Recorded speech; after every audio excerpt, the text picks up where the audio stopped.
Hey guys, in this video, I'll guide you through how to fix Fortnite. No sound on Windows PC.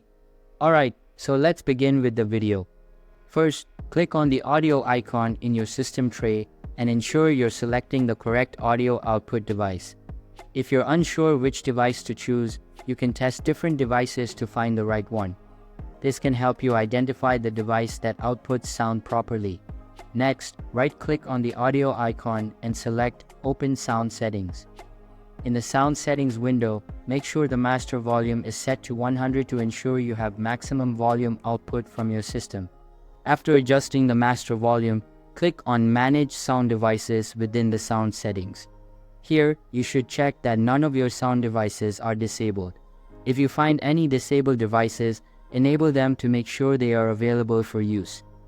This step ensures that all possible audio outputs are active and can be tested or used as needed. Go to the Levels tab and ensure the volume level is set to 100. Click Apply and then OK to save your changes. So that's basically how to fix Fortnite. No sound on Windows PC. So that's all for this video. If you find it helpful, consider subscribing and giving this big thumbs up, and I'll catch you in the next one. Thanks.